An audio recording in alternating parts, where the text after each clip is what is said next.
hoje vamos falar dos nossos amigos pets. Você já ouviu falar de cachorros que devoram as chinelas da casa, que são bravos e não podem ficar perto de outros animais e pessoas? Você tem um desses aí na sua casa? Então, hoje a gente vai falar dos comportamentos dos nossos pets com a médica veterinária Kelly Oliveira. Ela é coordenadora do projeto de terapia assistida por animais da Universidade Federal de Goiás e autora do livro Manual de Boas Práticas na Criação de Animais de Estimação. E ela já está com a gente aqui online. Seja bem-vinda, Kelly. Obrigada por estar com a gente. Um bom dia para você. Bom dia a todos, bom dia a vocês que estão aí no estúdio, bom dia a todos os telespectadores. Maravilha. Kelly, primeira pergunta, viu? Essa já é assim, ó, para você dar uma luz para as pessoas que têm esse problema em casa. Cachorro e gato que destrói tudo dentro de casa, tem conserto? Tem sim, tem conserto. Basta que o tutor, né, ele tenha paciência, e para aqueles que infelizmente não têm tempo, né, mas gostam bastante de seus animais de estimação, hoje existem várias alternativas aí, para a gente dar dica aí para todo mundo. Doutor, é verdade que existem raças que são mais agitadas, que são mais levadas? Sim, nós temos aí algumas raças, né, que eu digo que elas têm mais energia, eu não digo que elas sejam mais levadas, né, ou como a gente diz aqui, né, no Goiás, custosas, né.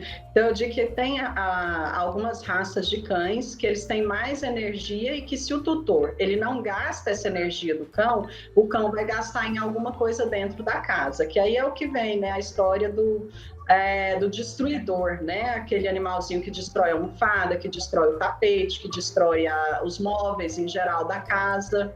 Certo. Kelly, agora, aplicar técnicas de socialização em cães ainda filhotinhos aí facilita o processo? Na verdade, a socialização, ela não é uma alternativa para o tutor, né, ou para o criador do cão. Ela é quase que uma obrigatoriedade hoje. O cão bem socializado, no período de 3 semanas até 3 meses de vida, aquele cãozinho, né, o que seria essa socialização? Seria apresentar barulhos diversificados, sabores, odores diversificados, tudo aquilo que o cão ele pode vir a passar na sua vida. Né? Então, andar de carro, barulho de moto, barulhos de trovoadas. Então, isso é o que a gente chama de socialização. Apresentar também pessoas, né, de diferentes idades, então crianças, né? Eu tenho certeza que alguns amigos de vocês ou alguns de vocês, o cachorro não gosta de criança, né? A pessoa fala, meu cachorro não gosta de criança. Não é que ele não gosta, ele não reconhece uma criança como um ser humano, né? Porque como ele, para olhar, né? Muitas vezes o cachorro, para olhar para a gente, ele olha para cima e de repente ele olha para frente. Ele encontra o rosto de uma pessoa, então ele desconhece isso como um ser humano. Então sempre é muito importante a gente socializar os cães com crianças, idosos, né? Pessoas de várias etnias também. Isso ajuda muito. Por quê? Porque evita aí os problemas de comportamento, principalmente que a gente chama, né, que são os medos e fobias e as agressividades também, né? Então, por exemplo, o cão pode ser agressivo com determinada pessoa, né? Vamos falar assim um termo prático mesmo, uma coisa extremamente prática. Pessoas de correios, né, os carteiros, né, eles sofrem bastante aí quando eles vão entregar alguma encomenda e o cão não aceita. Por quê? Porque ele não conhece aquela roupa, ele desconhece aquilo como sendo uma rotina na vida dele, porque ele não passou por isso no processo de socialização. Então, hoje, a gente fala que a socialização, ela não é uma opção, né? Ela é uma obrigatoriedade até para a gente manter o bem-estar do animal. A senhora mencionou aí, né, que é importante fazer isso desde cedo, né? Apresentar essas coisas novas para os animaizinhos desde quando eles são ainda filhotes. E depois de grandes, o que fazer se o tutor não teve esse cuidado lá no início? Bom, aí existem algumas técnicas de aprendizagem, aí a gente inclui aí também o adestramento. Então, nós temos, por exemplo, o animalzinho que tem medo de ruídos, né? Que a gente chama de medos e fobias a ruídos. Então, dentro desses ruídos, incluem aí os foguetes, trovoadas, ventanias, né? Para esses animais, a gente tem uma técnica chamada de sensibilização. O que seria essa desensibilização? seria acostumar o animal, né, a escutar esses ruídos pelo qual ele tem medo. Então, por exemplo, tem animalzinho que tem muito medo de secador de banho-tosa. Então, desde o começo, a gente tem que começar, né? Se o animalzinho é de pelo longo, ele vai passar por esse processo, a gente precisa que o tutor acostume ele com barulhos menos agressivos para o ouvido do animal. Então, começar com um secador doméstico, para depois ir aumentando a intensidade desse ruído, né? Do secador doméstico passa ali para um aspirador de pó, até que ele, né, que a gente chama que desensibiliza, até que ele acostume com aquele barulho. E a mesma coisa, por exemplo, para ruídos de trovoadas e foguetes, né? Que é um problema sério aí que a gente tem em determinadas épocas do ano. Então, também, hoje a gente consegue baixar esses sons e aí você vai desensibilizando o animal. Primeiro no volume 1, o animal está tranquilo, você passa para um volume maior, até que, né, o animal se sinta tranquilo com volumes muito altos.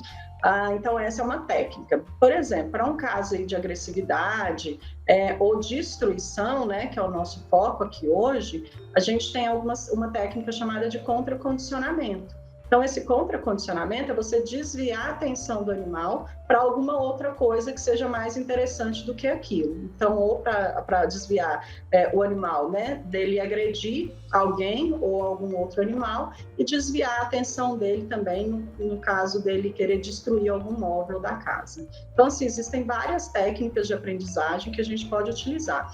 Lembrando que o cão, ele está apto a aprender em qualquer fase da sua vida, né? Então, de filhote a adulto, a geriatra, ele está apto a aprender. Pode demorar mais um pouco, por isso que a gente sempre fala. O tutor, ele tem que ter muita paciência, né? Porque é como você ensinar uma criança a ler, a escrever. Então, é a mesma coisa. Então, tem que ter paciência, é um treinamento diário aí que o animalzinho precisa passar. Ótimas dicas. Kellen, agora conta pra gente. Tem alguma atitude aí, algo que o tutor ele faça que pode piorar a situação? Por exemplo, ele tem um cachorro agressivo ou que destrói muito as coisas. O que acontece que pode piorar essa situação? De repente a pessoa está pensando que está ajudando e faz ao contrário. Bom, no caso das agressões, você, né, punir o animal com uma outra agressão é o que pode fazer a piora, né? Então, hoje a gente tem a teoria do elo. Então, a gente observa que pessoas agressivas, né, aquelas famílias que têm pessoas agressivas em casa, o cão também é agressivo. Né? Por quê? Porque ele está naquele meio, como a gente também já comentou, hoje o animal ele é um membro da família, ele é o filho, o neto, o sobrinho de alguém, né? Então, se ele convive num meio, né, que a gente chama de inóspito, ele vai se tornar parte desse meio também. Então, no caso da agressividade, você responder com outra agressividade, isso pode piorar. Você está fazendo um reforço, na verdade, positivo, que a gente chama, né? Você adiciona uma coisa e ele vai fazendo aquilo, né, constantemente. Tá explicado então, doutora. Meu cachorro, ele tem um problema que é de fazer xixi no lugar errado sempre. Aí uma vez me disseram para não deixar ele me ver limpando o xixi dele. Isso é verdade? Dá uma dica aí para quem tá sofrendo com isso, assim como eu. Sim, isso é verdade. O animalzinho que ele faz, né? A gente chama de eliminação inapropriada, no caso, em local inapropriado. Então, se ele faz xixi e cocô em lugares que não deveriam, o ideal é que o tutor, né? Muitas vezes ele faz isso porque você não está em casa. Se você está em casa, no geral, eles não fazem. Então, na verdade, ele está chamando a sua atenção. Quando você limpa na frente dele ou dá uma bronca por ele ter feito aquilo, primeiro, ele já fez aquilo, já tem um tempo, ele não vai lembrar por que ele está levando bronca. E aí você vai lá, limpa na frente dele, isso ele cumpriu o objetivo dele, que é chamar a sua atenção. Então esse, por exemplo, é um reforço,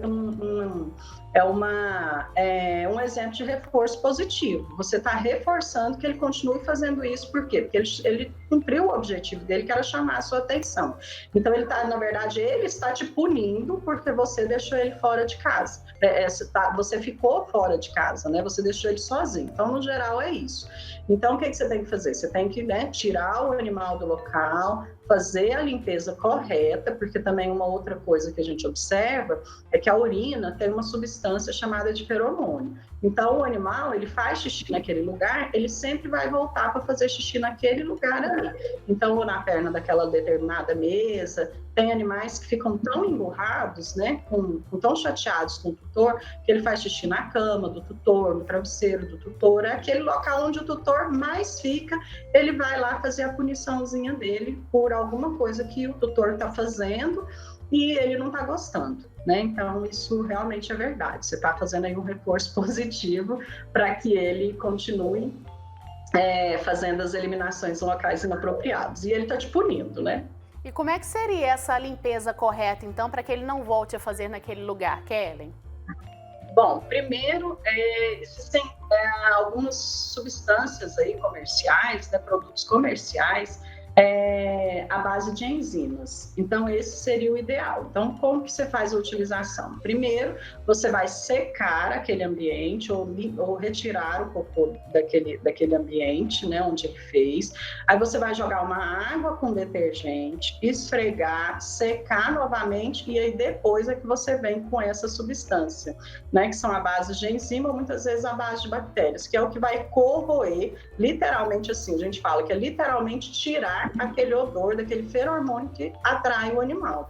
Então, só para vocês entenderem, né, a importância, né, de conhecimento desse feromônio, a cadela, quando está no cio, ela atrai machos de até 8 quilômetros de distância, por conta dessa substância, né, endógena, né? Tanto nós, seres humanos, nós liberamos feromônio também, os cães, gatos, né, uma gama muito... Todos os animais, né, inclusive insetos, liberam esse feromônio como forma de atrativo.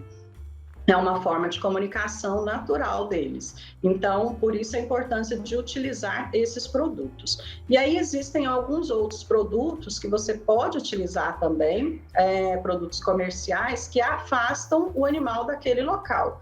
Então, mas isso, você precisa dar um local para ele, um local ideal para que ele faça o xixi e o cocô, ou seja, você tem que dar um jeito de tirar o acesso dele naquele lugar. Então, se é no quarto que ele está fazendo, fecha a porta do quarto, né? Faz toda a limpeza e fecha a porta do quarto. Se é uma perna da mesa, uma perna da cadeira, coloca um móvel quando você não estiver perto, né? Ou não estiver em casa, coloca um obstáculo para que ele não alcance aquele local, porque se ele sentir o odor, ele vai voltar a fazer. E é verdade ou é mito que depois de castrados, os pets ficam mais tranquilos? Bom, é verdade. Na verdade, o que acontece? Esses hormônios sexuais, na retirada deles, ocorre uma diminuição, né, uma alteração do metabolismo do animal. E esse metabolismo, ele, na verdade, ele vai deixar o animalzinho mais tranquilo, o animal vai comer um pouquinho mais, o animal vai se tornar um pouco mais preguiçoso por conta da retirada desses hormônios, né? Então, no caso dos machos, seria a testosterona, no caso das fêmeas, os estrógenos e as progesteronas. E a progesterona. Então, realmente isso é verdade. Ele vai se tornar mais tranquilo em relação à agitação, né? Ao nível de energia que ele tem. A gente precisa, assim, pontuar que, por exemplo, tem muita gente que acha que o animal é agressivo e ele vai ser castrado e vai diminuir a agressividade.